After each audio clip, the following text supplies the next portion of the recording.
Welcome to Plant Frequencies. Today I'm sitting down with Dr. Peter Jones, anthropologist, entrepreneur, coffee and tea expert, among other things. As owner of Boulder's beloved Trident Café, Idle Hands Roasting Company, and the Bauu Institute, Peter has spent decades studying human culture, sustainability, and the perfect cup of coffee and tea. From working with Indigenous communities to judging international coffee competitions, Peter brings perspective on what makes coffee and tea not just a drink, but a deeply cultural experience. Let's get into it. I will also say there were some pretty scary moments. I was threatened and almost thrown in jail. Some of them are very, very expensive. $600 a kilo, $1,000 a kilo I'm paying. People sell rancid coffee. 1-year-olds are drinking coffee and they're perfectly fine. What flavor would you like? A little berry or a little? Sure, I'll do tangerine. A little tangerine, nice. Oh, I also made my own concoction that I haven't drank out of yet, but this is, what is this? This is filtered water with lemon electrolytes, and sea salt. Oh yeah, nice. So triple electrolytes. It's a triple, yeah, exactly, the full goodness. So if you want some of that, that's here and available too. Cheers to you. What am I doing? I'm just doing a little bit of tea. Yeah, I'm feeling much better. Last week I was like, what is this? Although I took 2 COVID-19 tests, and maybe we're on COVID like 50 now. So They came back negative. They both came back negative. I went into my sinuses, and I still want to spread that to you, Peter. You're a busy guy doing a lot. You got a lot going on. Thank you. I don't want to get sick. Don't get sick. You seem like a very healthy guy. I try to be healthy, but you never know. I mean, I do travel, and I think that maybe helps, even though generally I get sick when I travel. How I thought a fun way to start this was to learn a little bit more about your origin story. Like what growing up was like for you, what kind of kid you were. Oh, okay. So my origin story. Well, I was born and raised in Boulder, Colorado. My parents, my mom's side of the family, German. They came over about 3 generations before me, lived in Wisconsin, and then came down here, but farming family. So my mom was born on our farm in Wisconsin. My grandma was a farmer and an artist, so she farmed, and then she taught art instruction at the school level. So that was my mom's side. My dad's side is the Jones side of the family, so Welsh. They came over earlier, and he moved around a lot. His dad was, who I never met, was in the oil business way back in like the 30s and stuff. But never met any of my grandfathers, only my grandmothers. Both grandfathers died in the wars, so never met them. But yeah, so growing up here in Boulder, it was a pretty idyllic time, I'd suggest. I mean, I get the question a lot, like, it must have been amazing growing up in Boulder, right? This is an amazing place, the mountains, the type of people, all this stuff. And I'm always like, I don't know. I didn't grow up anywhere else. So I can't really tell you how it compared to other places. But yeah, it was a great childhood, a lot of outdoor time all the time. My parents divorced when I was 4, so I was pretty much raised by my mom, single mother. She taught biology at the high school level. So a lot of outdoor time, gardening a lot because she gardened because of the farming background, and also in biology. So just a lot of sort of experience or like education around, animals and plants and the atmosphere and just sort of general biological processes.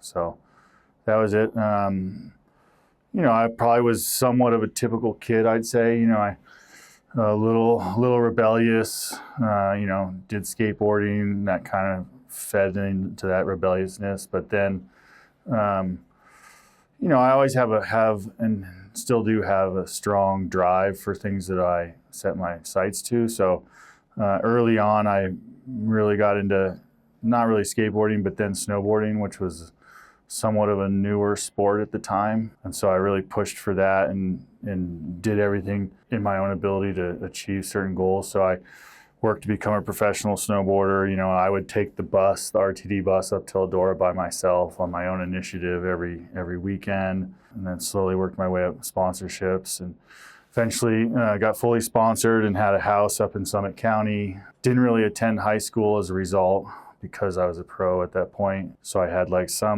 wasn't quite homeschooling, but as long as I did my homework and passed tests, the teachers were fine, passing me on. So that was nice. This was in high school? You were a pro snowboarder? Yeah. So living in Summit County?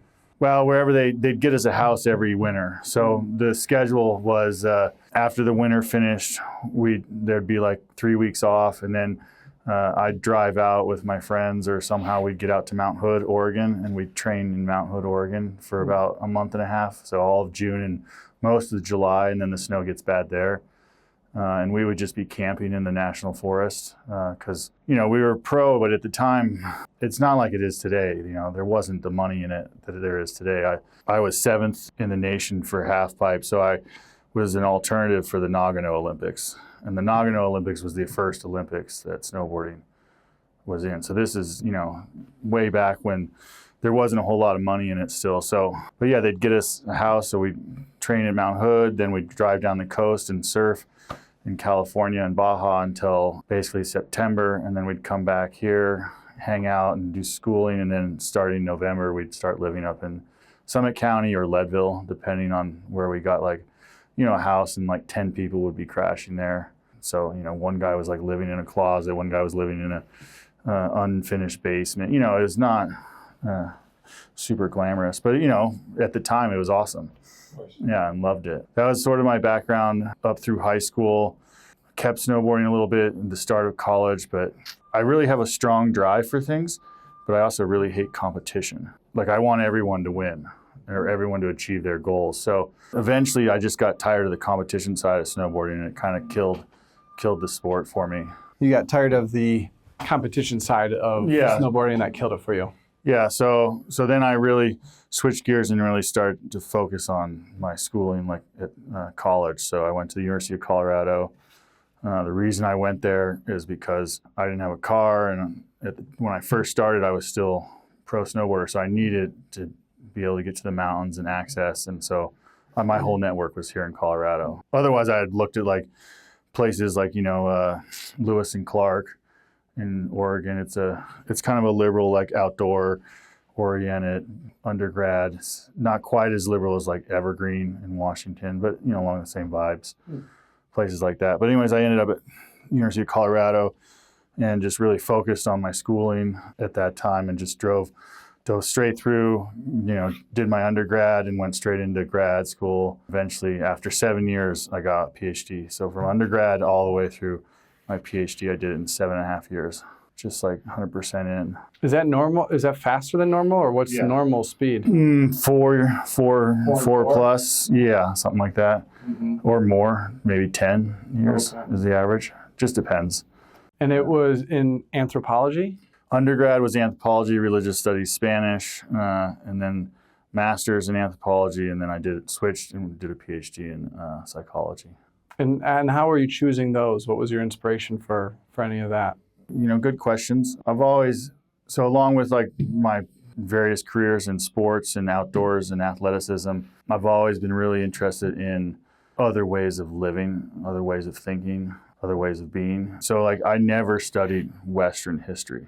I'd always study, like all through undergrad, I'd be like, let's study Native Americans, let's study Latin America, let's study Asia, like anything I could do to branch out of the Western area and ways of thinking and perceiving and all that. So anthropology was sort of the answer there. And I loved it. I continued to do it through a master's. The only reason I switched is I felt like psychology was slightly more, I didn't really have a job lined up, but I thought it was like, that's more like job oriented, or like more, it's a slightly more accepted degree than anthropology, right? So I did that, but went through school, got my PhD. I ran for a little while, cognitive behavioral lab after I got my PhD in psychology, looking at reading disabilities.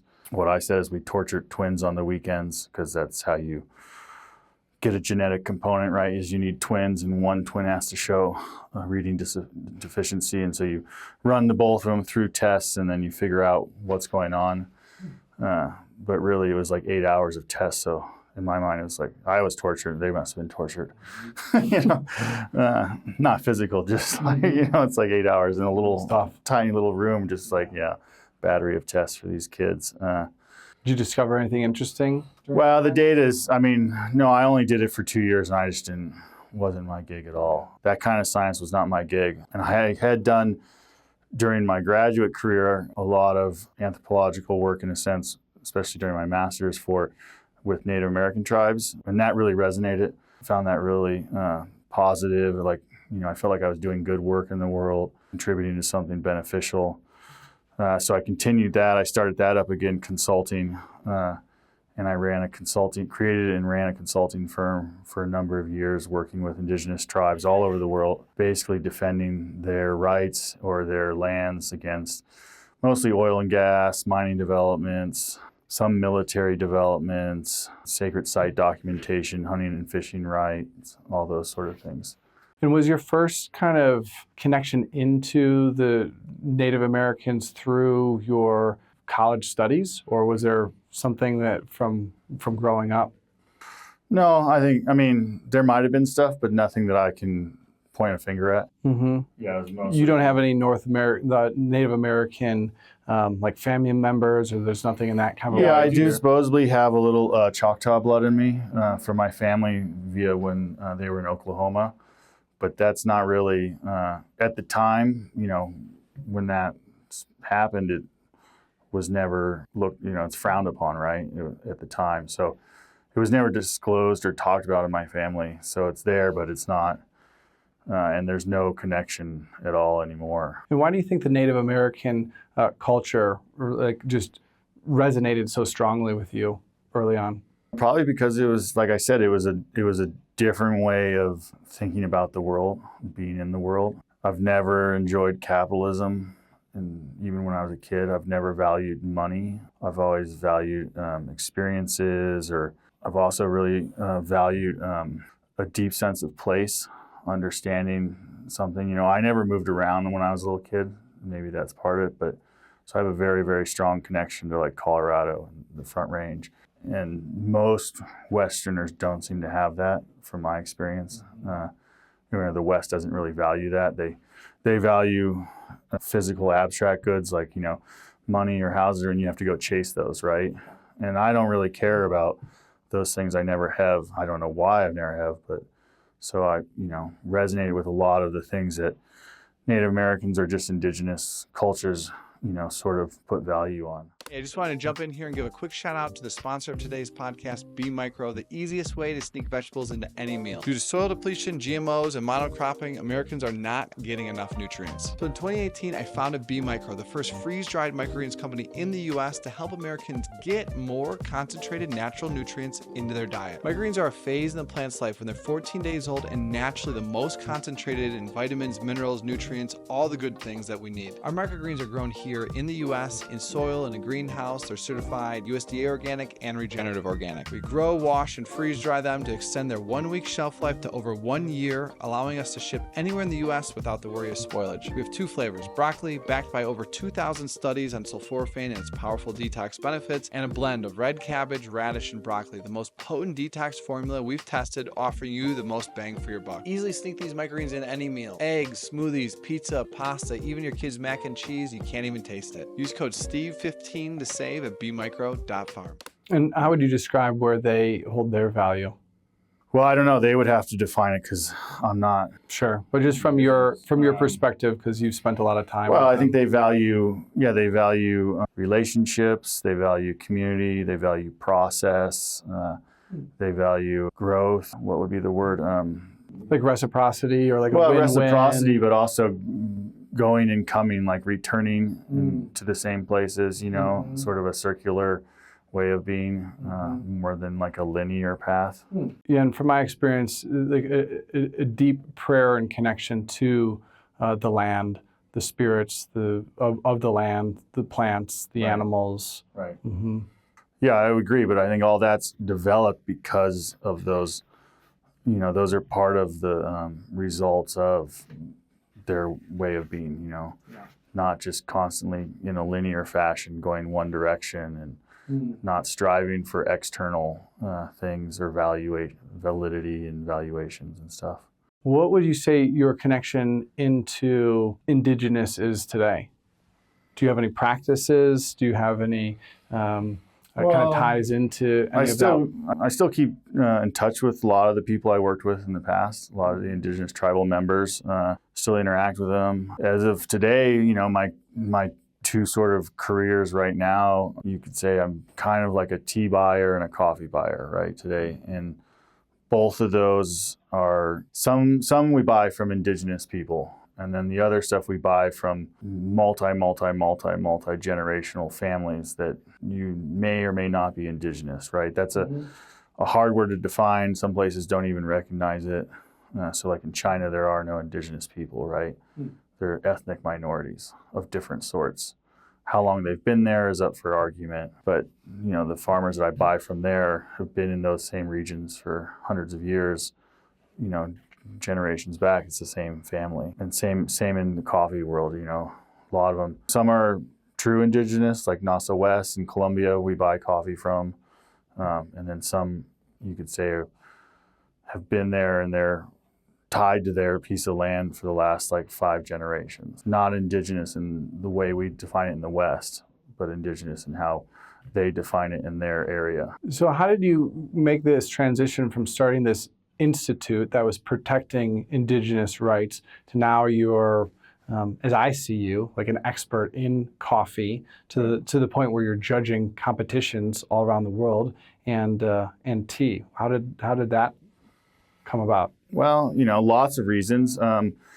But I guess the primary one for me was, like I said, I've never been a capitalist or wanted money, right? I've wanted to do things that I felt like were contributing positively to the world, impacting people's lives in a positive way, doing sort of those sort of activities. I got paid a lot better when I was running the Institute, that's for sure. Who was paying you? Was this grant funded or, because this was your institute, right? Yeah, so mostly contracts. So like in the US, anytime the federal government or the state government wants to do a project, build a house, build a new institution, blow up some land, whatever they're choosing to do, they have to have consultations with those that are impacted by those activities. So I would get hired to do the impact assessment for those activities, you know. So natural resource damage assessment is a big one. Those are tied in. Sacred site documentation is a side version of that. So there was that a lot. And then, so those are all Fed-funded contracts. And then sometimes the tribes would fund me to do a research project for them that they could then use in legal battles against, you know, whoever they were trying to fight against. So, who are they typically fighting against? Mining resource companies, resource extraction companies, oil and gas, mining, paper companies, you name it, you know, anyone that wants to curtail their use of either their reservation land, but mostly their off-reservation land. So a lot of tribes in the U.S. specifically have treaties that, if they're in the West, not necessarily in the eastern part of the U.S., but in the western U.S., when they signed treaties, they often had clauses in there that said that they got to continuously hunt and fish or visit their traditional lands in perpetuity. So outside of their reservation. But people don't like that today. So, you know, a Nez Perce member can go anywhere on the Columbia River, which is outside of their reservation, and they can fish. And they can fish whenever they want because that's in their treaty. Well, recreational fishers don't like that because they have to get permits and they can only fish certain times a year and they can only catch so much. So they fight tribes, recreational fishers. State wildlife people don't like that because they're trying to do certain, you know, whatever they're doing. So they fight that, you know. But then at the same time, that clause gives the tribes leverage to fight or to demand that the dams that are on the Columbia River have certain flow rates and release certain amount of water and allow certain amount of fish to go up and down the streams. And hydropower companies, right, that own those dams don't like that because they want maximum hydropower to maximize how much energy they're putting out, right? They don't want to like release a ton of water just so that the stream's flowing properly. to allow some fish to go around, right? That doesn't help their bottom line. So there's all these battles constantly like that happening everywhere. Well, was there a moment during that you were running that institute that you're the most proud of, or that comes to mind where you felt that you made? Well, we had a lot of good impact all over. Ecuador, we had a lot of good impact. Chile, we were part of the first ever legal case brought in front of the ILO, International Labor Organization. So the UN doesn't actually have any legal rights in the world, right? The United Nations cannot force a country to do anything. That's not how it works. International Labor Organization has treaties that countries can sign on to that are actually legally binding. So there's no protection. The UN cannot protect indigenous people. It can advocate and it can say things and whatever, but it has no legal jurisdiction. But if your country was a signer to the ILO treaty, then there is legal jurisdiction to protect indigenous rights. So in Chile is a signer to the ILO treaty. And so we brought that to the ILO court and made Chile recognize certain Mapuche rights because they weren't recognizing them. So we did that. A lot of stuff in the U.S. very proud of. Constantly defending hunting and fishing rights, guaranteeing access for the Washoe people to like Lake Tahoe and the Carson area, fighting for Navajo education against the Arizona School Board. We've done a lot of those sort of things. I will also say there were some pretty scary moments, though. I was threatened and almost thrown in jail by Chevron for fighting against indigenous rights in Ecuador. I would not have been able to defend myself against that. Luckily, Stephen Donziger was part of that case, and he fought and got me off because all I was doing was consulting. But they're so powerful they can basically get anyone in jail if they know how to do it. That was pretty scary because that was a wake-up call for me one way. So I can't really, I'm doing this stuff, but I'm fighting against like governments and multi-million-dollar companies. I can't really, if it goes that way, I'm going to lose, and I go to jail or something like that. So that was pretty scary. So, and were they going to jail you in Ecuador, or were they? No, here in the U.S. In the U.S. Yeah. Wow. What were they saying? What was their reason that?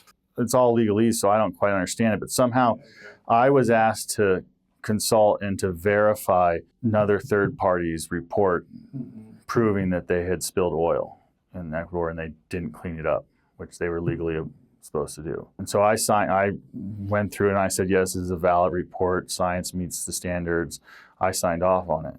And so they used that to somehow claim that then I was influencing the courts or in Ecuador, and I don't know the legalese behind it, but that basically I was interfering with legal cases, and I was should be jailed or sued or whatever would ended up probably jail and then sued and whatever. Fine, yeah, destroyed. Yeah. They were there to destroy you. Yeah, exactly. Wow. And then how did that case end up? I had heard that was one of the largest losses of an oil and gas company ever, the Ecuador from well, spilling sure. of oil. I mean, it's still not cleaned up.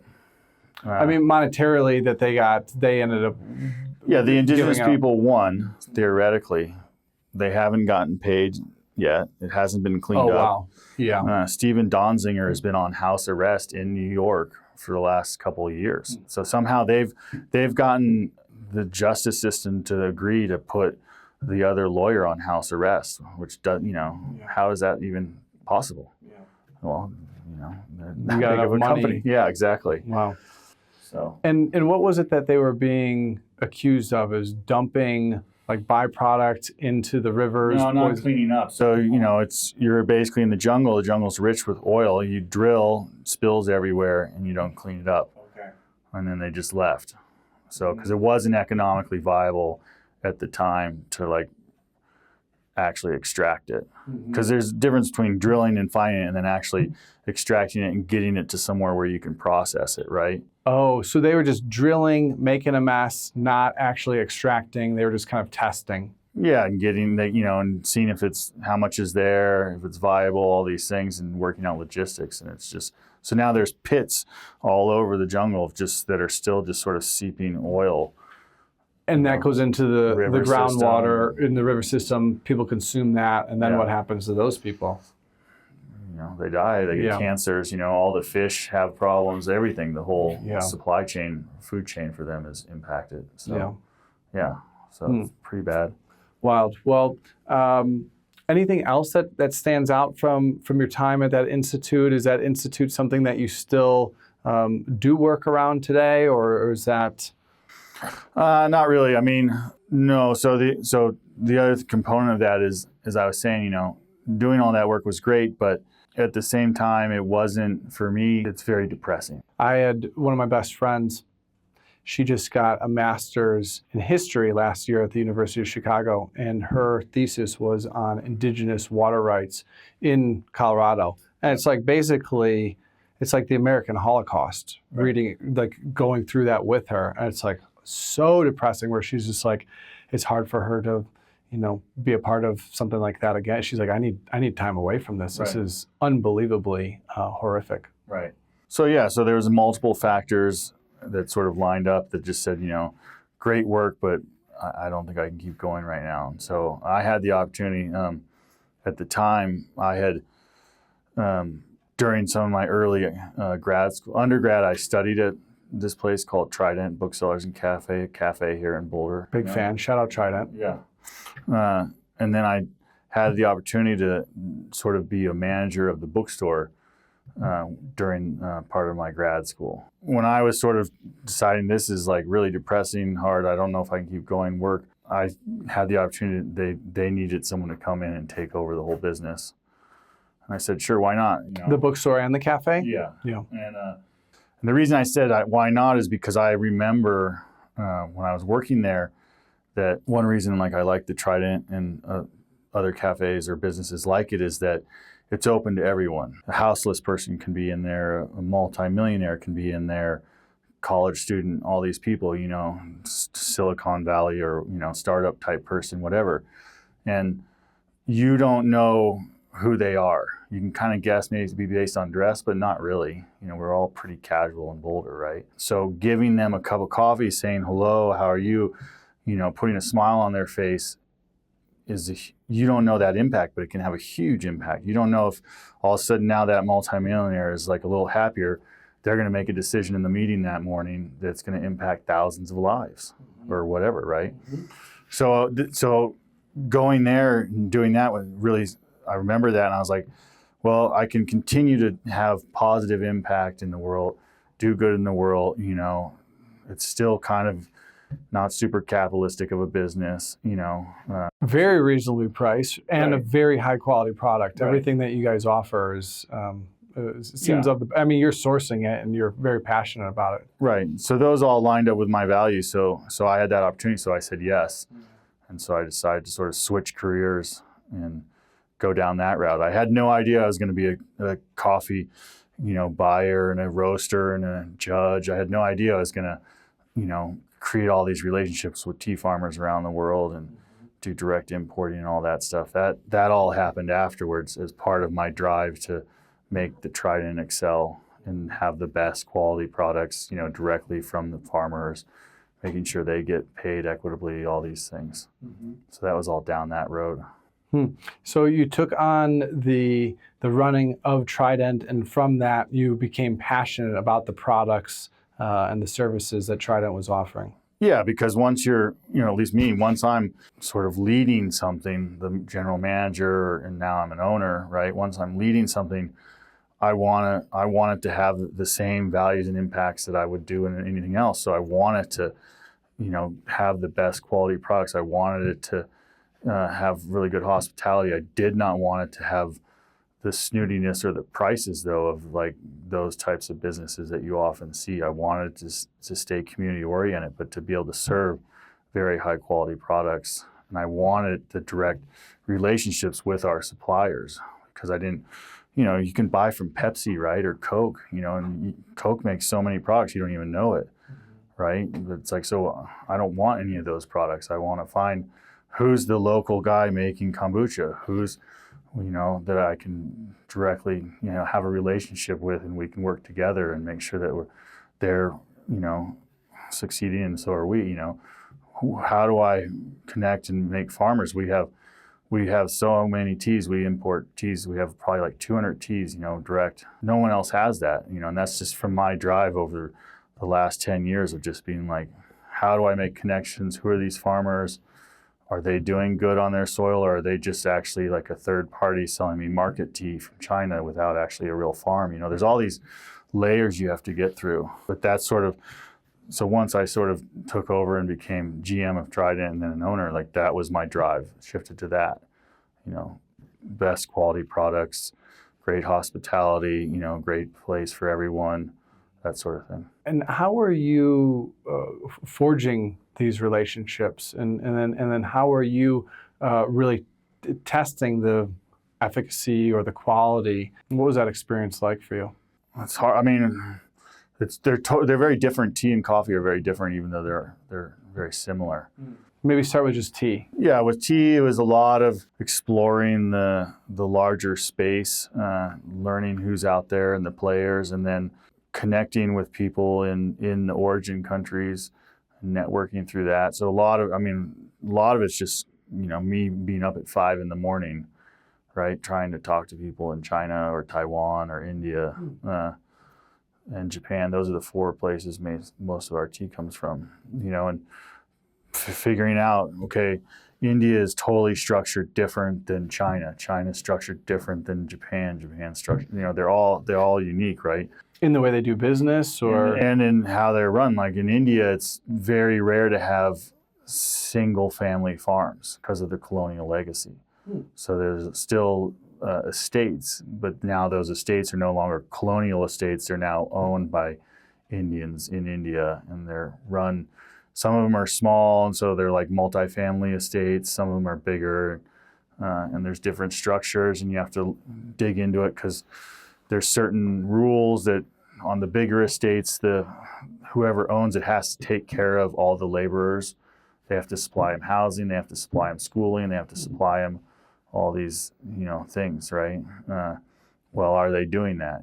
Figuring that out. So asking questions and multiple times over and over, and if they start dodging them or just sort of like not giving you the answers you want, then I just walk away. So I think a lot of it is based on trust and honesty and just sort of transparency that you build over, months and years and years. And it's like, if you're paying attention to what you're doing and who you're getting things from, it's pretty easy to figure out if it's the actual thing or if it's sleight of hand or if they're not saying the truth, right? Especially when you talk to multiple people in that domain. Mm-hmm. But yeah, it's just never-ending conversations at odd hours of the morning and evening, and being willing to take chances. Always, every time, the first burden is always on me. Mm-hmm. It's always on me. So I'm always like, I'll send you $3,000. I hope that I get something. Yeah. I hope it's what you said it was, Mm-hmm. And then you get it, and okay, now you evaluate it. What did they lie to me? Did they switch it up between the sample and the real product? Mm-hmm. All those things. And so you have to constantly go back and forth. And I've probably dealt with like 200, 300 different farmers over the years for just tea, and right now I stick with the same. Like I've whittled that, lots of those weren't real farmers, it turns out. Lots of them weren't. Just middlemen or? Yeah, middlemen. You don't know. They give you a picture and a whatever, right? Or, so you learn and you sort of just have to walk away from relationships and, but then there's ones that continuously are aligned, and that you build stronger and stronger. So now I celebrate the birthdays of in China with the people, their daughters are, turning 6, like I celebrate that with them. I see them, I send them a video, the kids show me their videos, so you build over time those relationships. But yeah, it's just a never ending sort of trial and error process. What would you say is the most popular tea at Trident? I don't know, or English breakfast Earl Grey. Yeah. I mean, those are by volume, but not the best. No, but I think we do really well with our Japanese greens, our Chinese greens, and our oolongs. Probably are the most popular. Blacks are really good, but they're still slightly dominated by the old system, colonial blacks, English breakfast, Earl Grey, Scottish breakfast, all those sort of crude teas you'd call them. Mm-hmm. But, we have really nice black teas, and then herbals do pretty good too. If someone is just on that Earl Grey kind of train and they want to expand their palate, what's something that you might offer them? Maybe it's a brand. If they're not here in Boulder and they can't come visit Trident, what's maybe a brand or a type of tea that somebody? Well, the first step is to get out of bag tea. Yeah. Right? Mm-hmm. Bag tea is always the lowest common denominator, the worst tea you can buy. Tell us more about that. Well, there's a lot of problems with bag tea. Bag tea is generally fannings, is what it is. So, especially with black tea, when you're processing black tea, you're withering. You're picking it, right, the buds, and you're bringing it to the processing facility, and you're withering it. So you're letting it sort of lay it out, and you're either pumping air through it underneath or across it. So you're creating a certain environment, and so then the leaves are starting to oxidize. So chain reactions happen the moment you pick a leaf, right? And depending on what you do, so if you just pick it and leave it, it turns brown, right? And that's the full oxidization. You can also pick it, and you can do different things. You can wither it under a certain temperature. You can roll or ball the leaves, and that ruptures cell walls inside of it that then cause new enzymatic reactions that result in floral or fruity notes. There's thousands of techniques they do. But with bag teas, it's usually, so after all that processing, little bits break off, right? And they're in the tray underneath or on the floor or wherever. So they scrape all that up, and that's what they use often for bag tea, is to put that in. The tea itself inside the bag is the problem, and then the bag itself is a problem, right? Okay. Bags are full of microplastics unless you get the pure cotton ones, which I'm not sure many people do because it's very expensive. And if you're in the bag tea world, you're basically there for price points. What percentage of tea do you think is consumed in the U.S. that is bag tea? 90%. I think so too. So I'm in tea a little bit. My work started in tea and is moved away from it just because just really being focused on microgreens. Still offer some tea, and it's loose leaf tea. And I would say most people don't even know how to work with a loose leaf tea. Yeah. And just having a tea steeper is a pretty big barrier to entry for a lot of people. Right. Yeah, and you could argue the same as with coffee, right? Oh no, I don't know. I'm not much of a coffee drinker. Yeah, I like it, but I don't really get it. It's the same thing, right? Most people in the U.S., even if they drink coffee, they're drinking low-end coffee. Folgers, Maxwell House. You get a little higher, you get Dunkin' Donuts and Starbucks and stuff. But those are all very cheap, very poorly grown and processed coffees.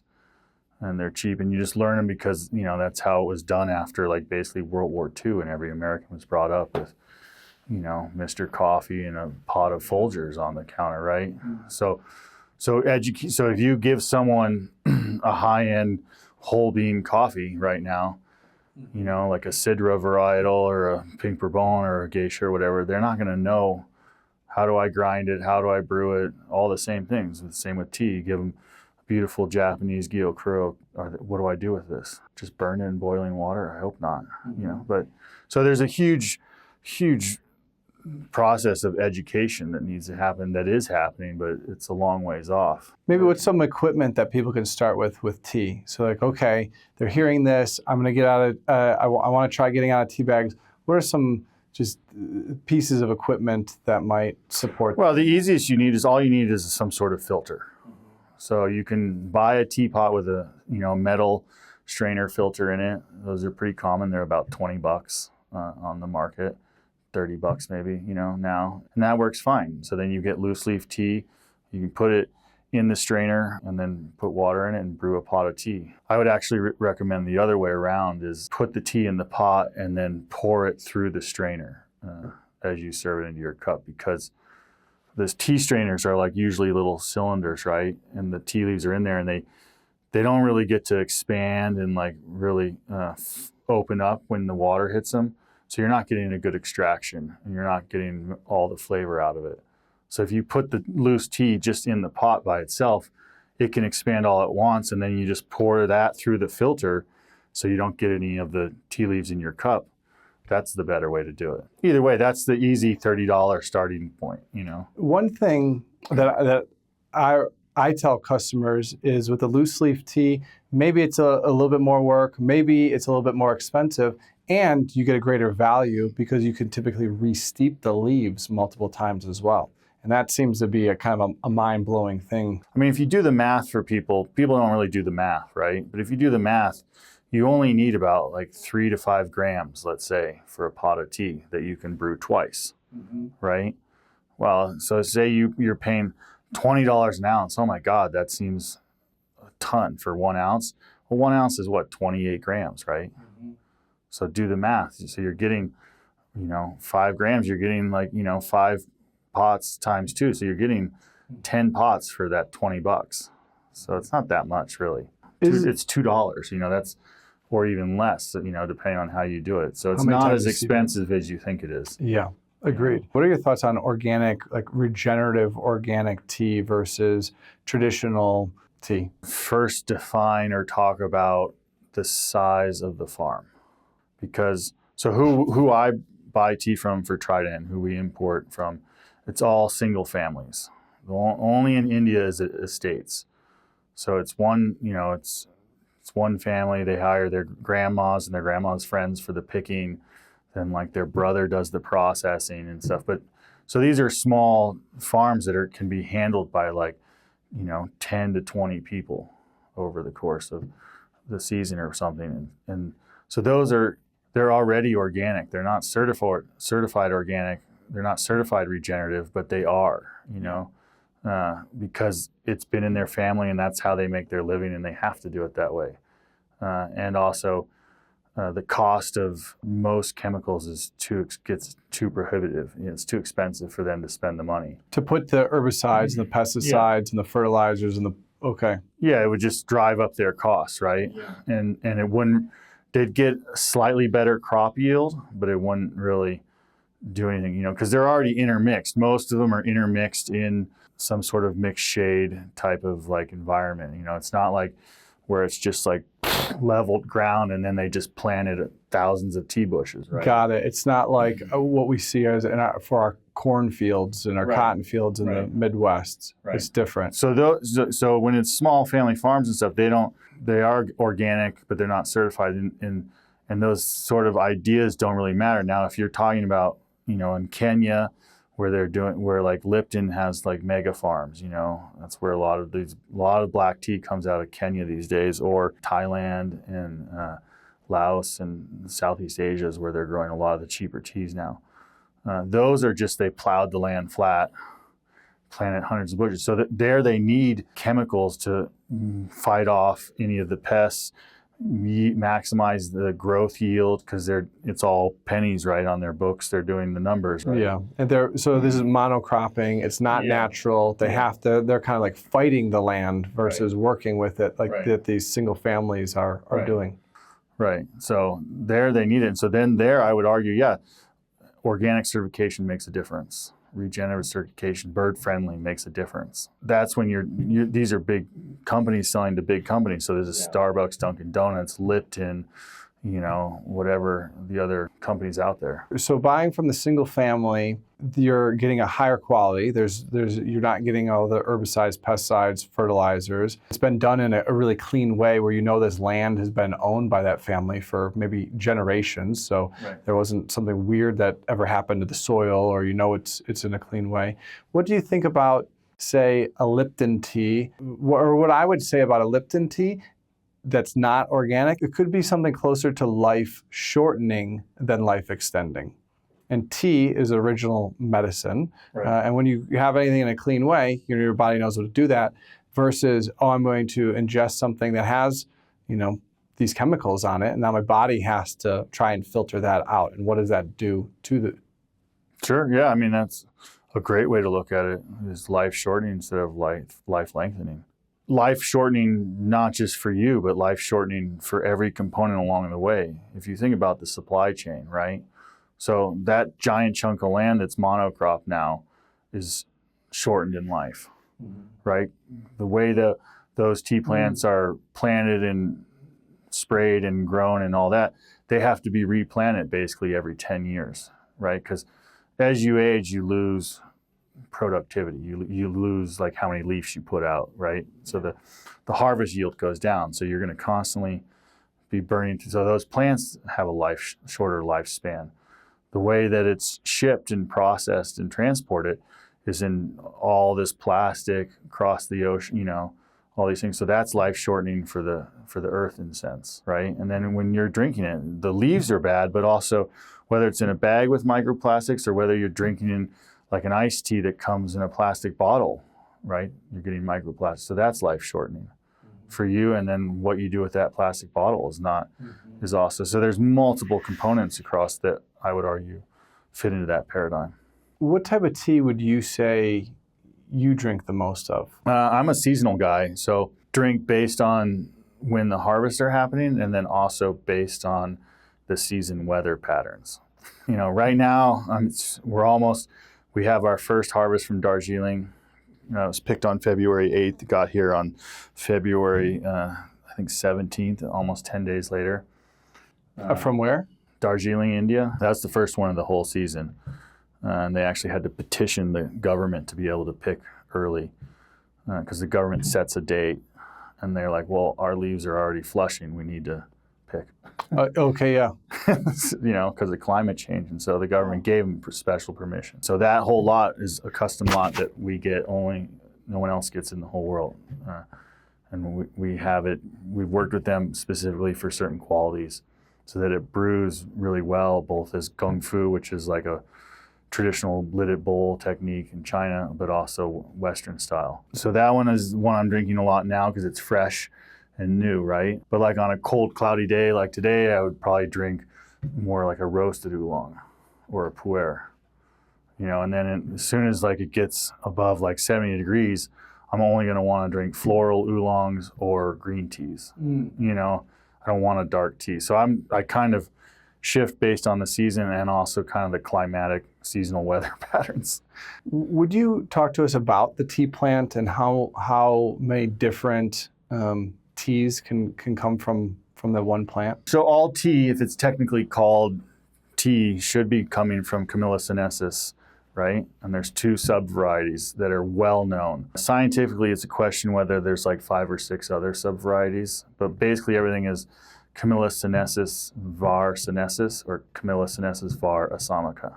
Camellia sinensis var sinensis is the one that is indigenous to China and sort of the Golden Triangle region. And then Camellia sinensis var assamica is the one that's indigenous sort of to India and up into Yunnan and Myanmar and that area.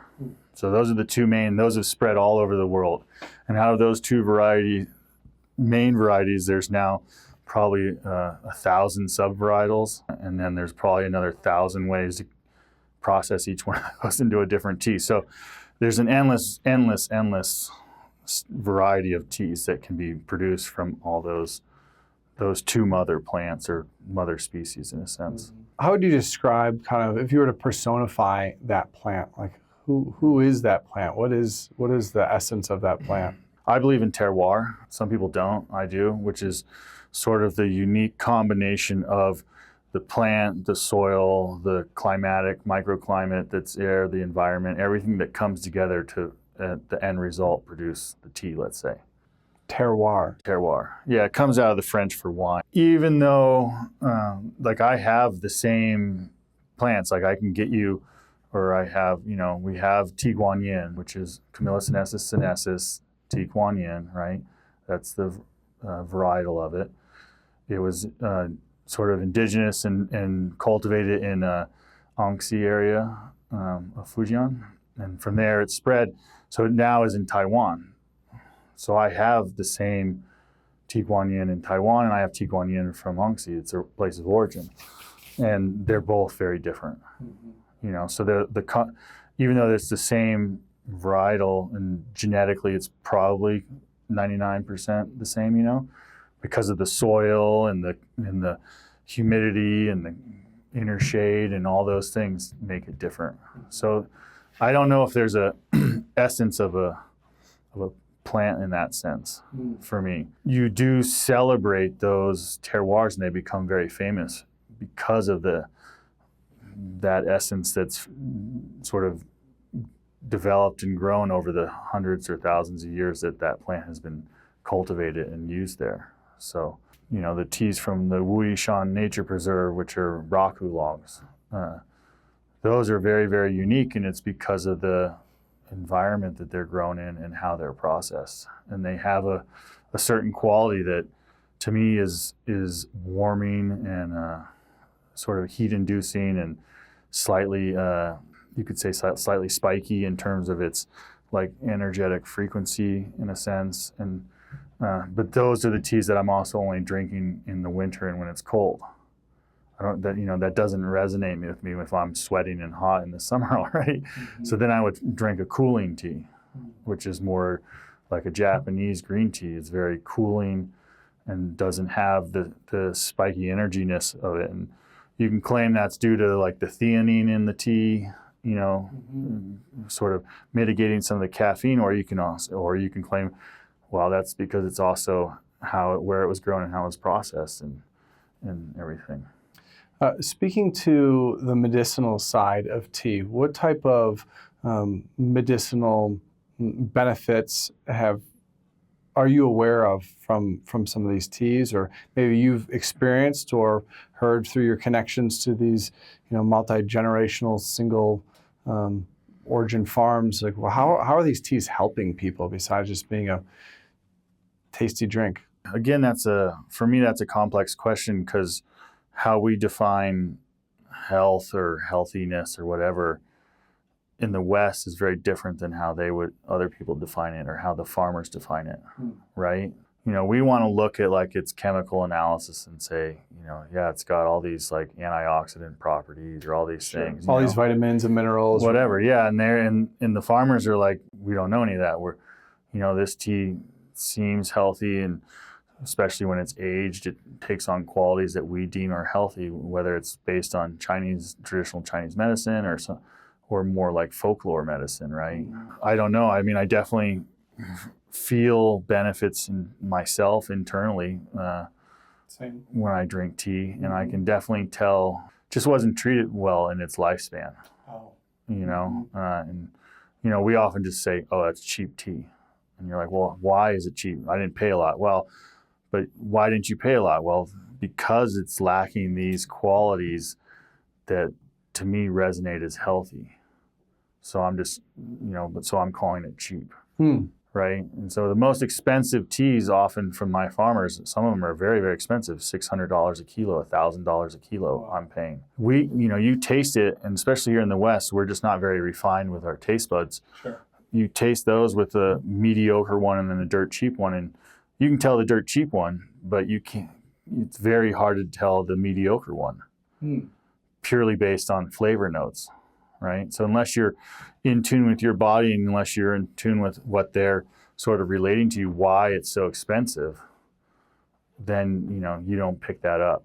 So like in some of them, it has a nice lingering, returning sweetness, a wheat guan, they'll call it, or it has a really nice yan yon, which is like a rock note to it. It has these specific things that translate in your body a certain way, and those then that adds value to the tea that we in the West wouldn't define as value, and we wouldn't define as health. So it's like a way that it makes someone feel. Yeah, if they're in tune with themselves, I think. Yeah.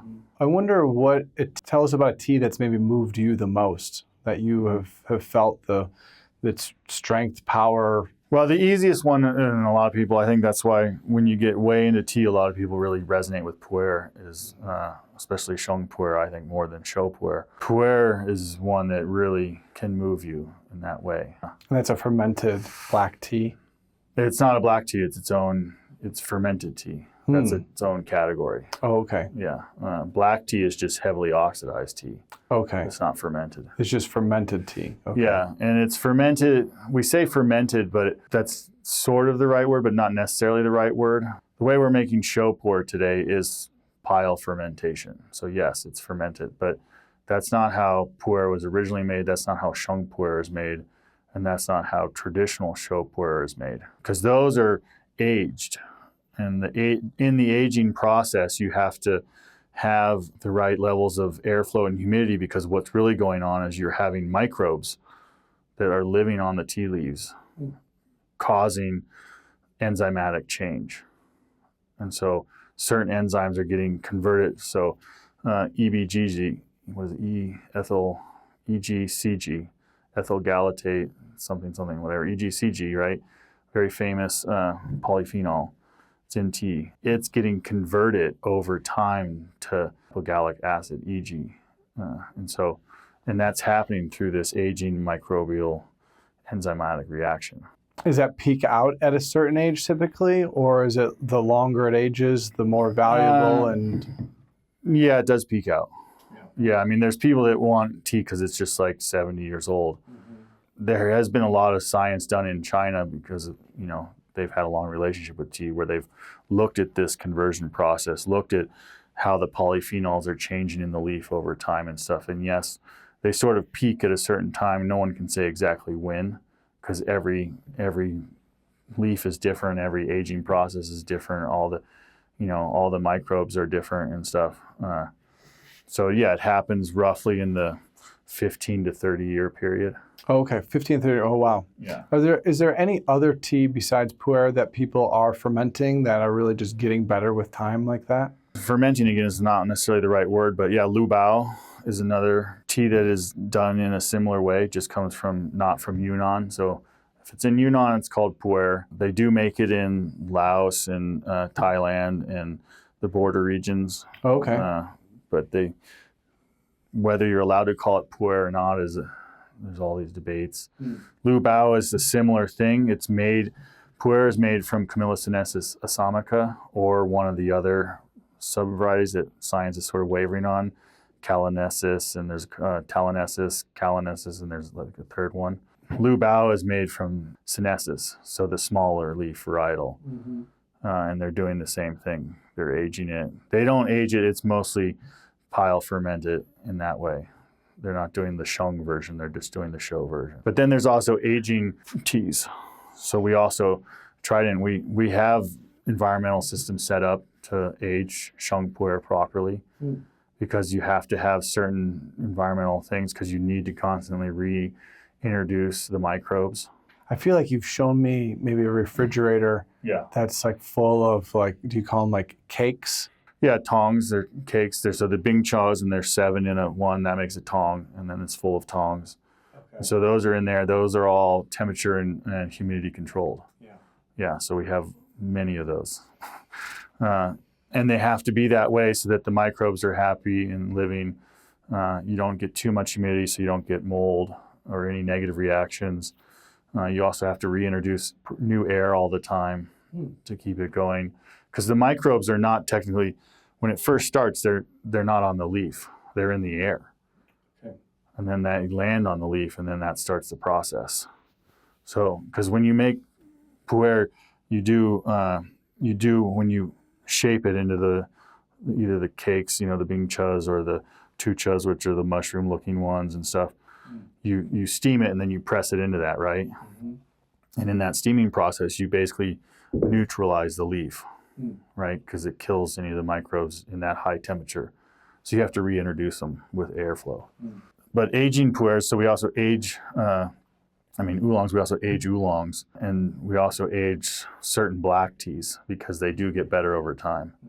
And that same thing is, they're still changing. There's still enzymatic reactions happening in the leaf over time.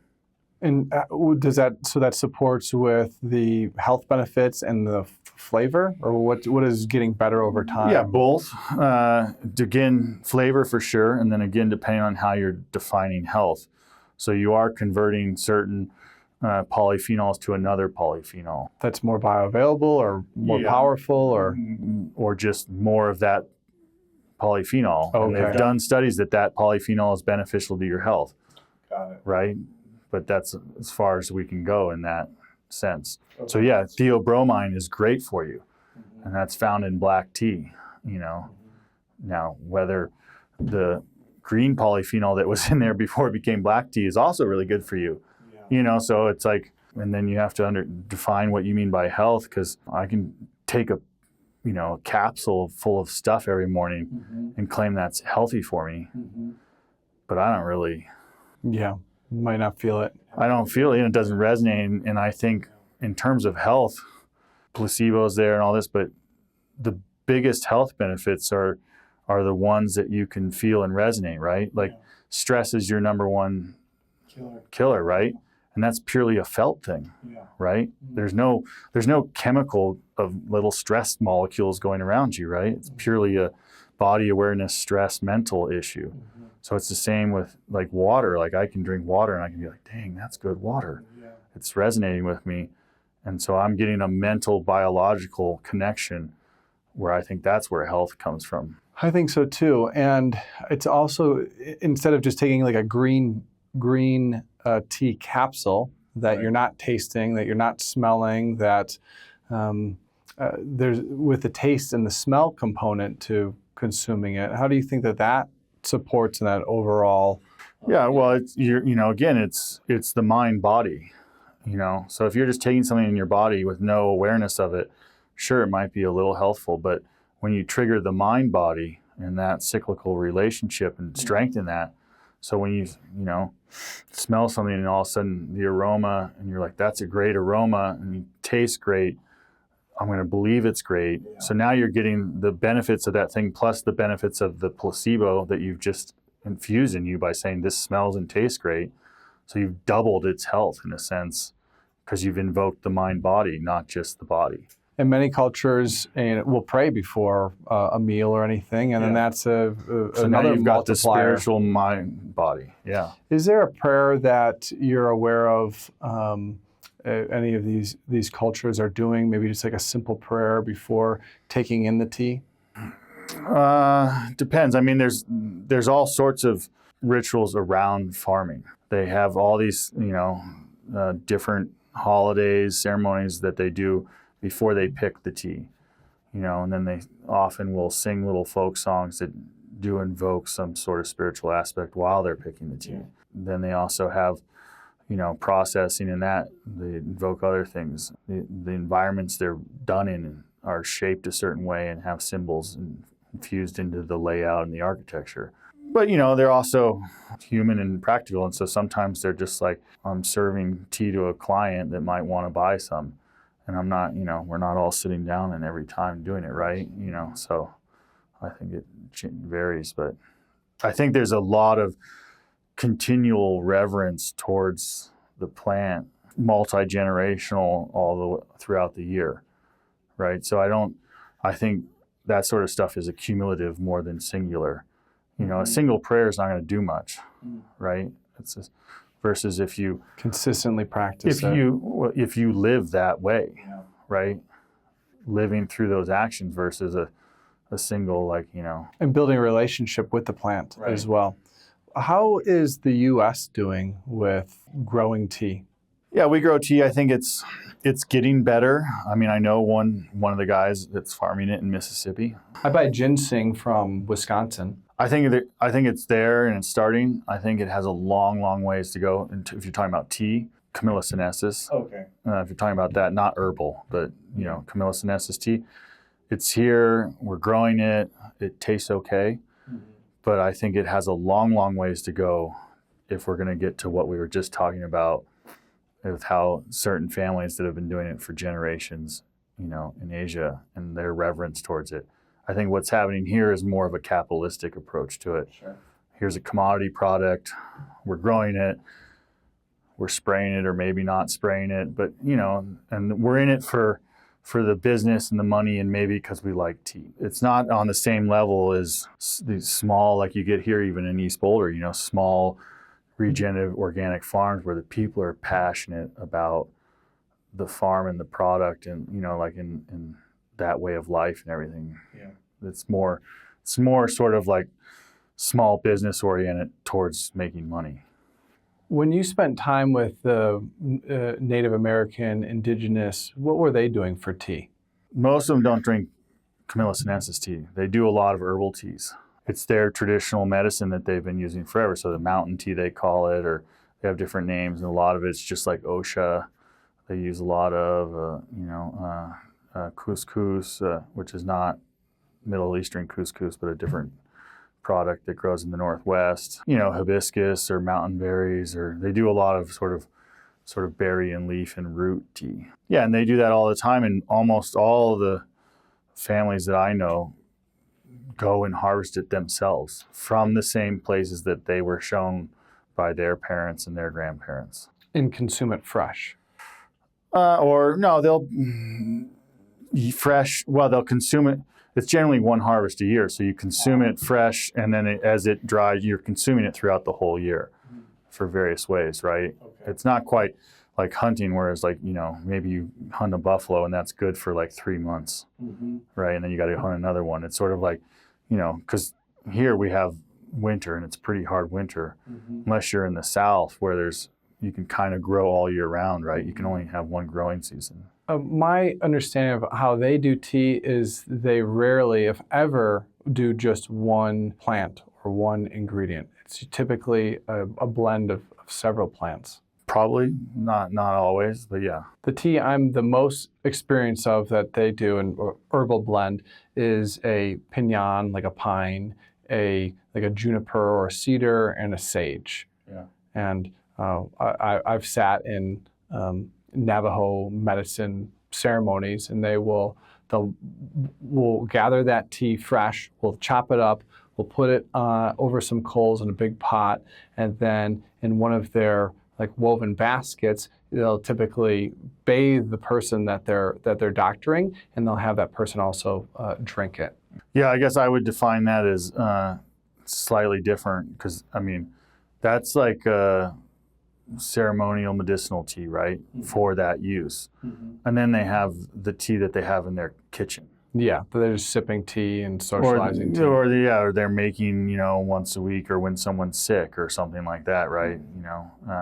So those are two different things. Like with OSHA, or bear root, they call it in the Northwest, right? They'll go to the same patch and they'll harvest the size of this room laid out, right? Not height-wise, but square foot-wise, and they'll lay that out. They'll harvest all that, and they've been doing that for hundreds of years from that same area.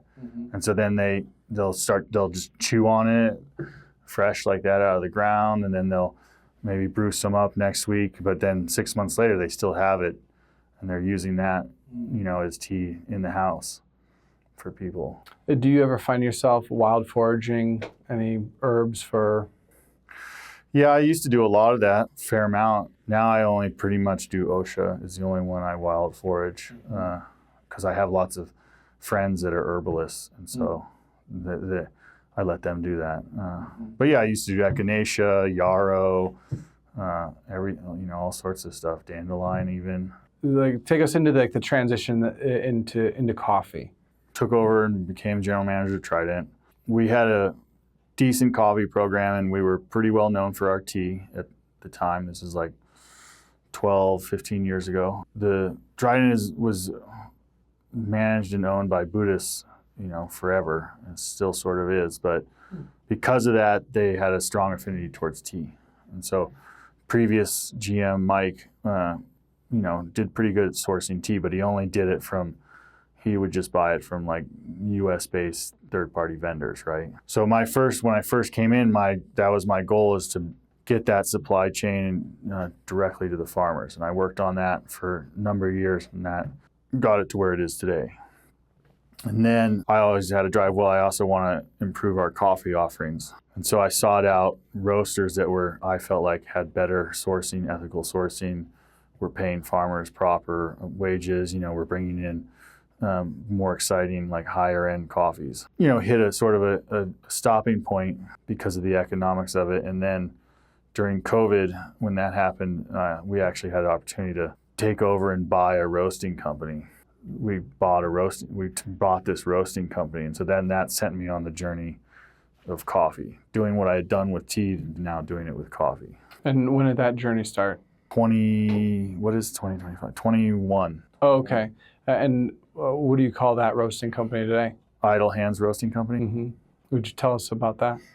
Well, so we're like 3.5 years old. We found it. It's based out of Salt Lake City, Utah. 3.5 years since taking it over, but there was some. No, well, yeah, but we had the opportunity. The company was pulling out of North America. Got it. And so we basically took over all their equipment in their warehouse. We just bought it and started fresh, but we didn't have any coffee or anything. Got it. No relationships, anything. Just some infrastructure. Yeah. And I was aware, I've been in the coffee world because I was running a coffee shop. So I sort of knew some stuff. And I knew like about Cup of Excellence and some programs. So my business partners, the three of us, we sort of pulled all our network we could and sort of started building relationships with coffee farmers the same way I had done with tea. And now we're 3.5 years old, and I think we're doing very good. We're doing, I think, very good work in terms of paying farmers a lot of money. We're buying from the same farmers. We haven't switched farmers or anything like that. So we have some nice, strong relationships that way. We've been to every single farm we buy from, and we visit them, so we know, what the land looks like, what the environment looks like, all that, how the family's doing. Most of them are living right in the farm, so you see how organic it is, how healthy it is, and they're taking care of themselves. They don't want to spray because they're like right there. Where are these farms?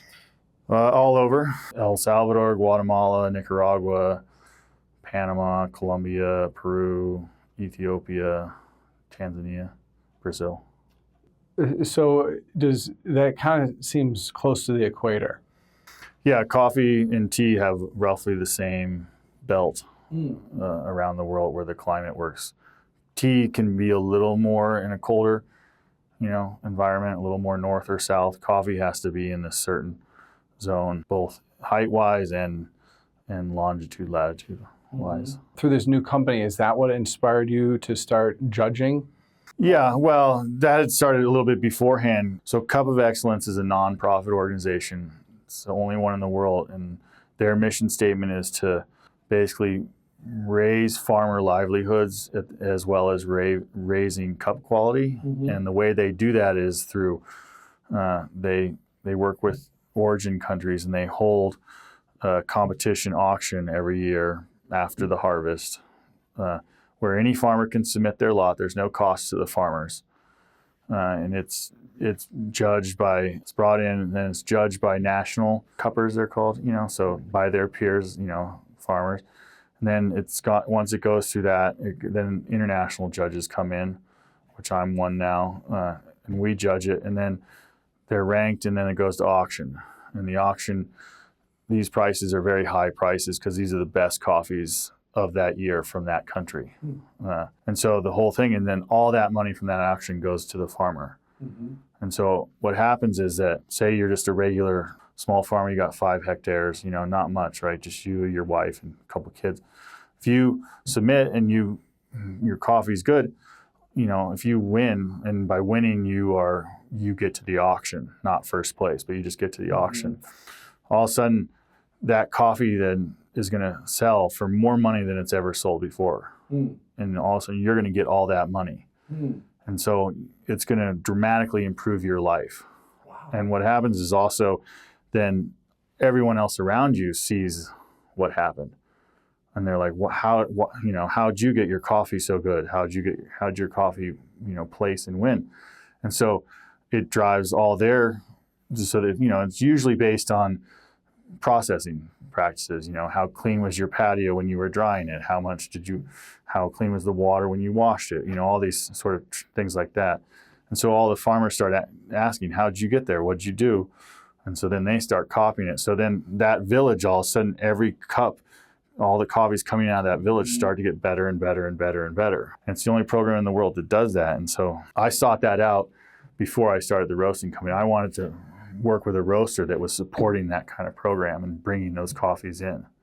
And so I started down that journey before, but then I became a Q grader, which is the equivalent of like a wine sommelier. Study, you have to do all these sensory tests. You have to pass about 20 some sensory tests very, very difficult, and then you become a Q grader. So that just means you know how to cup and evaluate coffee. And once you get that, then you can apply to be a judge in these competitions. And so I did that. So then I became a judge. Now I've been a judge in about 10 different origins competitions, and it's a whole process. And so now I've gone back, same origins, and you see the farmers that won, you talk to them and how much better they're doing, how their village is doing. So it's a whole circle, and it's quite remarkable how much impact it has. Where have these judgings happened for you so far? For me, all over. I mean, I've done El Salvador, Honduras, Guatemala, Mexico, Colombia, Ethiopia, Saudi Arabia. I think those are all the origins that I've judged in. Is there one area? Multiple times. Is Yeah. there one area that stands out as the strongest and another area that's maybe the most on the upswing? Well, they're different. I mean, right now, Colombia is probably going through a micro specialty revolution. I think Colombia is pretty much at the forefront in the coffee world in terms of processing innovation right now for coffee, in the sense that they're really going like all in terms of just trying to come up with like unique flavors, and so the processing's gotten really good. They're very good at sharing information amongst each other in terms of the farms. So Colombia is probably the strongest country in the world right now in terms of top quality coffee and processing innovation and stuff. Panama's right up there too, but they're like 1/10 of the size. So, there's like 30 great Panamanian farmers and probably like 200 Colombians or more. It's just getting more and more. And can people order Colombian coffee through Idle Hands Roasting Company? Yeah, we have some right now. So again, it's seasonal, right? Coffee doesn't age like tea does. Okay. So you basically have to grow, process, mill, ship, get it to the roastery, roast, sell, all within 9 months to a year. And then it starts over again, that whole circle, right? So there are people and roasters that are selling 2-year-old coffee. It's just not good.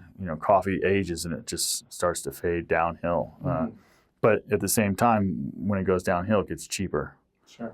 So there are roasters, and the easiest way to hide defective coffee is to roast it darker. Oh, okay. These darker, Starbucks and any of those companies, it's much easier for them to buy lower quality coffee and roast it darker and sell it. Do you put anything in your coffee? No, straight black. It's delicious. And to some extent, since we talked about tea, coffee technically you can call it berry tea. It's a fruit juice, right? So it comes from a cherry. It's the seed in the cherry that you're brewing. It's more like a brewed tea than it is like coffee gets a bad rap for some reasons, but to me, it's very similar to tea, just slightly different characteristics. What happens to the cherry? So the seed is made into coffee? Sure. So you pick the cherry, right, off the plant, and so you're going to either, depending on how you're processing the coffee, if you're going to make it a washed or a honey or a natural, but somewhere along the lines, you strip the fruit part of the cherry, the mucilage and the fruit off, and you end up with the seed, right? The seed's what gets exported and roasted. The cherry becomes, if it's a good farm, it becomes compost and fertilizer. Oh, okay. It's not tasty to you eat? You can. It's, Cascara, they sell it. There's a lot of work right now trying to come up with ways to sell the byproducts of coffee, not necessarily because it's like amazing or whatever, but more to see if there's ways to get other revenue streams for farmers. Yeah, and the cherry's okay. It's kind of like it does have caffeine in it, so that's one thing that is a little weird because not everyone wants caffeine without knowing it's caffeine. Sure. I mean, you just label that. Yeah, but it tastes. It has a kind of like, it tastes like a little lighter, like a pie cherry. So it's not a Rainier cherry or like a cherry you'd want to eat. And I wonder, being in the business of freeze drying, the innovative thought that comes to me is freeze dry it, powder it, capsule it if there are proven, medicinal benefits around it. Yeah. I mean, other than there'd be caffeine in it, so you'd have Sure. to. But yeah, there's a green tea extract. People take that as a supplement. There's caffeine in it. Yeah, I guess so. Well, if it's a true green tea extract, they take out the caffeine. Oh, okay. So you don't get hit, because the amount of extract you need for the medicinal benefits with the caffeine in it would be way too much. Oh, okay. So you have to remove the caffeine. But yeah, I mean, coffee, it has more antioxidants per ounce than any other beverage in the world. Really? Yeah. But but it has caffeine, so you're not going to drink whatever. Tons of it. Yeah. But you're saying that I'm not educated in this way, but you're saying there's a way to extract the caffeine. Yeah. Sure. I've been to the largest decaffeination plants in Mexico. I've been there. It's fascinating how it happens, but you don't decaffeinate the cherry part. You could in a lab, but the fruit mucilage part. But the way they decaffeinate a green coffee bean before it's roasted is a different process. I wonder what an efficacious dose of that cherry is, and then how much caffeine is in that. Yeah, I don't know. That'd be interesting to know, because with knowing those two things, it's like, is that a product that you could market that people would want? I mean, my guess is it's mostly, since it's a fruit, it's mostly just going to have vitamins A and C and those sort. What color is it? Red. Red. Oh. Yeah. So there are yellow ones and there are purple ones, purple tabby, yellow bourbon and stuff. But in the microgreens world, the purple plants are of the highest value, in my opinion, because they have anthocyanins. Yeah. Mm-hmm. Yeah, and in tea we have purple tea. Oh, okay. What plant drink. Does that come from? Oh, it's a mutation of the Camellia sinensis, generally the Assamica one, and it's the result of the plant not getting enough sunlight, right? And it's being stressed, so it's shooting anthocyanins into the leaf to try and compensate. And so they do pick that, and you can get it. I have it at the Trident right now, and it tastes wonderful. It tastes purple. And what do you ask for? Purple tea? Yeah, we call it purple moonlight, because the one we have its processed as a white tea. That's the next one I'm ordering. Yeah, that's good. Because I've done so many lab tests on the microgreens, and just the purple microgreens are just so much higher. Yeah. Mm-hmm. In the antioxidants and the activating of these different things. Right. Yeah. But I don't think anyone's gone down that avenue for the coffee cherry yet. But you never know. Yeah, man, that's the kind of thing I would love to collaborate on. I have recently outsourced all of the growing. Now I'm working with a USDA organic, regenerative organic farm. So now I have all these freeze dryers, and I'm like, where am I moving these things? What wants to happen to this? I have several freeze dryers. Yeah, and my vision often looks down to South America. That's the area that really sparked this whole interest in getting into plants for me. Right. Really throughout the jungles of Peru, just really connected with plants in a powerful way. I was like, wow. So I often think about, it's like you just got these huge forests full of medicinal plants that are just falling on the ground and no one's doing anything with them. It's like, how could we capture these? How can we capture like the waste, the byproduct of, massive coffee? Yeah. Well, there's that, but also coffee needs, like all plants, it extracts certain things out of the soil, and it needs those put back in. And you can either develop your own organic-based fertilizer, compost and biochar, or you can spray. All the leaf matter and all the cherry matter is composted. So if you go to a coffee farm and it has no shade trees or it's not an intermixed forest, that's a red flag. If you walk through the plants and you don't see about this much layer of just sort of dead matter above the soil, that's a red flag, right? That means they're spraying, and there's not, if you don't see weed growth, that's a red flag. There's, so if you don't see these things, then you're like, this farm is, they're probably dumping the cherry in the river, which is a huge problem because it's more acidic and it changes the pH of the river, which causes then plant and animal fish die-offs in the river to change. And you see that happening in not the farms we buy from the big mega farms. They're trying not to do that. They've put in regulations against that, but they're still doing it, but that's one of the problems. Have you ever tried the cherry juiced? like a shot of cherry juice? I've eaten the cherry straight. I haven't tried the cherry juiced. I have had, there's a friend of mine's actually trying to come up with a concentrated syrup based on it that then you can add. And I had it, and it's very good. It's probably, because it has caffeine and stuff, give this to the bars, because it's basically going to be your next Red Bull and vodka. That's a great idea. It tastes, similar to that, but a little bit better. So, well, I've got a rapid fire segment here, Cool. sponsored by All right. B Micro. Nice. The easiest way to sneak your greens into any meal. Yeah. We've rebranded. When you first met me, we were Micro T, then Beyond Microgreens, and now it's final form B Micro. So are you ready for some rapid fire questions? Okay. This podcast is brought to you by B Micro, organic freeze-dried microgreens for easy, natural nutrition. Sprinkle them on any meal and enjoy the benefits. Shop now at bmicro.farm and use code STEVE15 to save. What is your favorite plant and why? Oh, my favorite plant? Plant. This is the plant podcast. I know, but I mean, one out of a bazillion plants I'm supposed to pick. Rapid fire. I don't know. Right now, I have 2 plants that I'm growing that I'm pretty fond of at home that are fun. I'm growing a San Pedro cactus, which is pretty cool because it's growing like mad. So I'm pretty happy about that. How often are you watering it? Every 2 weeks. Every 2 weeks. Okay. I have a couple, and I'm more of a once a month.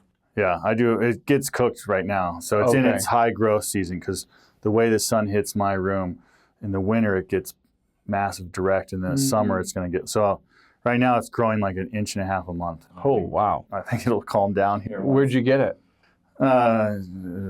Growing. They sell them at the Boulder Farmers Market. It's wild to me. Yeah, it's like they're massive. everywhere. It's like they're everywhere. It's like, they got a bunch of them. Yeah, and then the other one is a peperomia. I really like that because when it flowers, the flowers look like they're micro flowers on a long, it looks like it's another branch, but it's actually a long flower with thousands of little flowers, and it smells like molasses.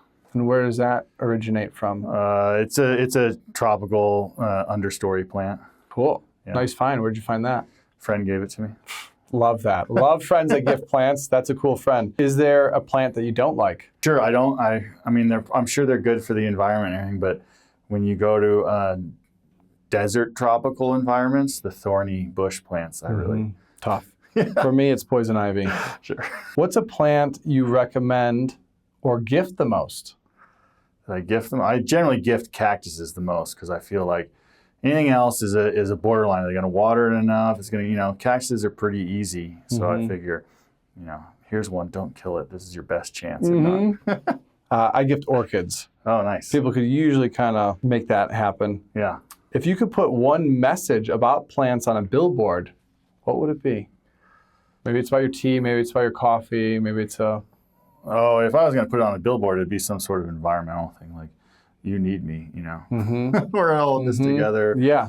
I make the oxygen you breathe, something along those lines. Yeah, I don't know. What is the best investment you've made in plant knowledge, gardening, your plant adventures? I think the best investment I've made is I've never stopped, really, to be honest. I don't think there's a single class or location or practice that has, done it all or whatever. It's the constant pursuit, and it's the constant ability to be wowed every day by plants, So I think keeping that open mind and constantly asking questions and looking is what has been my best. Where would you say that inspiration comes from? How are you able to stay consistent in that way? If you really, I don't know, plants are never ending. I don't think you can, if you come into a situation thinking you know everything about plants, then I don't. Yeah, no shot. Yeah, no shot. Just like you said, go to a jungle and get curious. Yeah, you'll be wowed for the rest of your life. Yeah, for sure, 100%. Do you have any weird plant-related habits? Yeah, like maybe you dry up those cactuses and eat them. No, but every spring, summer, I definitely I smell pine trees. From vanilla. Well, they're all different, if you've noticed. So if you go up here, in the Chautauqua Flatirons or whatever, and smell the bark. I do that, but it's always vanilla to me. No, pineapple. Oh, is in there. Vanilla's in there. Pina colada. Like you can get maple. You can get all sorts. Each one is different. And so You're a pro. You've yeah, got I mean, I do. Yeah. to me, everything's chicken and vanilla. How has your view on coffee plants changed in the past 5 years? A lot more respect. I thought it was a fairly straightforward process, and the more I've visited coffee farms, and especially the farms that like we buy from and go back year after year, you see that it's 100% a symbiotic relationship with the farmer. And if they're not treating the plants right, the plant doesn't treat them right, and the whole situation falls apart. So having more respect for how hard it is and how complex and how interrelated it is between the plant and the farmer. It's if you separate those two, which you get on mega farms, then that's the product you're going to get is a bland, sort of flat coffee. What's a typical team look like on these farms? Sounds like it's very family, husband, wife, children. Yeah, so like I've been to Lenarco Rodriguez Ospina's farm in Palestina, Colombia. It's deep south Colombia in the jungle there. I go there once or twice a year. It's him. He lives there. His aunt lives there, and his mom lived there, and then their nephew. His mom's 89 years old. She still works on the farm, and that's the core. They live in the thick of the coffee farm, and then they have, depending on the time of year, they'll employ some of the local, other people. They sort of rotate. We're going to go pick Lino's coffee today. Oh, we're going to go pick Raul's coffee tomorrow, and they work communally in the local sort of area. So, is that picking? Is it like a shaking of the tree? Hand picking. Everything is hand picked and hand carried and hand processed. The amount of labor that goes into coffee or tea would blow your mind if you actually saw it. Every little bean is hand picked. Every little bud of a tea leaf is hand picked, hand processed. Everything. So. But so it's like 5 people on the low end of the season up to like 30 or 40 people on the height of the season, working. What's bad advice you often hear about coffee or tea? That it's bad for you, especially coffee. I don't think coffee's bad for you. I think you're drinking old coffee, low-grade coffee, coffee on an empty stomach, whatever it is, but same with tea, like I said, it has more antioxidants, more health benefits than any other beverage in the world. And so if you're drinking, but you don't want to drink a bad version of that, right? Coffee goes rancid, people sell rancid coffee, all those things. Same with tea, if it's sprayed and you're drinking Fannings and stuff, that's not going to be good for you. I think the sort of the disparaging things we get on coffee and tea, especially in the Western world, I think, don't drink it when you're young or pregnant. It's like, if you've ever been to a farm, 1-year-olds are drinking coffee and they're perfectly fine. I think it's our relationship to it, just like everything else, In college, two of my housemates seemed like they would get headaches if they didn't have their coffee. So since then, I never really drank coffee out of fear that I would have some type of like an addiction to it. Well, sure. I mean, you get addicted to some extent. The headache is the result of the caffeine, not the coffee, right? And caffeine is a vasodilator, right? So it's expanding the size of your blood vessels, right? And so if you don't get that expansion every day, then your body's going to be like, what's going on? I'm slightly disturbed, which we equate to a headache. Same thing though with tea. It has the caffeine, it's a vasodilator. We just tend to get a little bit more coffee per ounce or caffeine per ounce in coffee than tea. So, just a little bit more. Yeah, it's not a whole lot more. Oh, wow. Okay. I thought it's like 60 milligrams versus 90 milligrams. Oh, wow. Okay. So it's not a ton. So I don't, it's not addictive in the sense that we physically have to have it. Sure. But the headache thing, that's been in the space for because your blood vessels aren't dilating like they normally do, right? Because you're causing an artificial dilation by drinking caffeine. You're used to that, and when that doesn't happen, your body complains. It's the same thing as if you do yoga and then you don't do yoga, you're going to have a withdrawal of yoga, and your You know, you're going to be like, oh, I'm a little achy or tight and stuff. That's the same thing as a caffeine withdrawal from like a headache. What is there a recommended amount of coffee to have a day? I don't think there's definitely like too much. Right. What's too much? Is that 3 cups a day? I think it's based on the person and how their metabolism is and what they're eating and doing and all these sort of things. But, you know, I think everything in moderation, right? If you're grinding your teeth, that's too much. What do you think of bulletproof coffee? Where they add caffeine to it? Where they add butter to it. And the butter right. I was thinking of the other one, yeah. Is to like stimulate, is like food for your fat, food for your brain, and people are having water and then they're having their butter coffee. I think that's the wrong way to approach that process. I think if you want to do that, then you do what the French do. You have a croissant with butter and you have coffee. You know, why ruin the flavor of coffee, you know, by putting butter in it or whatever? If you want the fats and the lipids and the whole interaction that gives you, then, you know, keep them separate. What do you think of these mushroom coffee alternatives? Well, don't call them coffee. Call them mushroom whatever. You know, and they're beneficial for their mushroom sense, but they're not coffee. And they don't act on your body like coffee. It's almost like the anti-coffee movement. Sure, and that's because they understand the old disparaging things about coffee or whatever, you know, caffeine, jitters, all these things. Well, it's like mushrooms have their own benefits. Coffee has its own benefits. Why are they fighting? I don't think they should fight. I think they both have a place. So, what's an underrated plant more people should know about? I don't know. In terms of consumption? Whatever shows up for you. Oh, then the underrated plants people should know more about are the mosses and the fungi and basically the grasses, because those are the things that are doing all the filtering for us. Filters our water, filters our soil, filters our air. That's where all the purity comes out of this. Those tiny little mosses, the seagrasses, all that stuff. You know, the big trees are awesome. They look good. We love them because we can see them, but they don't do I mean, they do work, but not the work of like the fungi, the mosses, and the seagrasses. Love that. Last question of our speed round. What's one thing you believe to be true about plants that most people don't know or maybe would even agree with?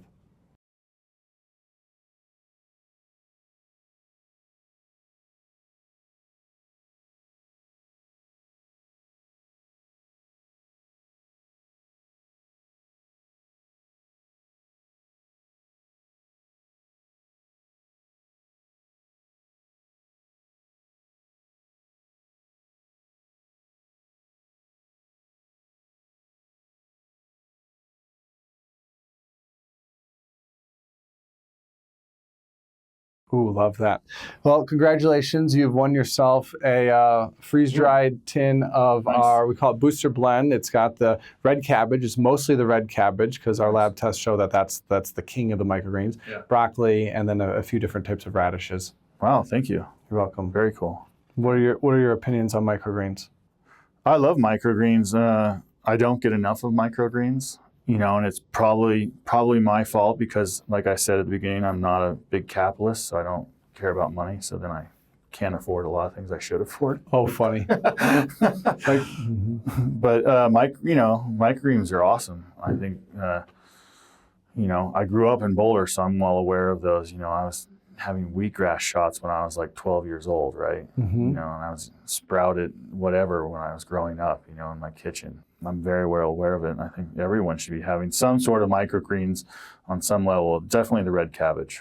And broccoli seems good. I don't know that, but yeah, you know, a little bit on your salad or in a freeze-dried or whatever. I think those are the two best, is actually eating it versus, you know, trying to extract something from it. Well, thank you again for being here. And you were one of the first retailers to give me a chance when I moved to Boulder and I started this microgreens journey. And I was really still in the tea space. You carried my teas, and that felt really good to me. And that's when we got to first connect, really before COVID. And thank you for that opportunity. And it feels really good to me to kind of. Well, I mean, I'm just super excited that you're still in it, you know, because we need more of you. Thank you. We need more of you in this world. Thank you. Yeah. Where can people find you and learn more about you and your businesses and where you're up to? Oh, I don't know. Probably just either Trident Booksellers and Cafe. We have a website, or Idle Hands Roasting Company. Same thing. Websites there. I'm on social media and stuff, but it's just me posting random stuff. I'm not really a big brand builder in that sense. So. The social media for Trident and Idle Hands Roasting. Trident Café is the Instagram for Trident, and Idle Hands is for Idle Hands Roasting Company. Great. We'll link all that here. Anything else that you want to share with people? No, I mean, I think really what I'm excited is that people are, listening to you and resonating with you, because, I'm doing my thing and that's cool, but what I like is what you're doing and how you're reaching out, and you're like educating and expanding the knowledge base of plants and microgreens and stuff, and that's the labor that we need. That's right now, people doing that hard work, because that's the hard work, right? Once everyone knows about it and you're just competing on the market, that's not very hard work. That's just margins and stuff. But getting the market developed, educating people, letting them know the benefits, doing the background research, that's the hard work, and you're doing that. So I want to thank you for that. Thank you, Peter. Appreciate it.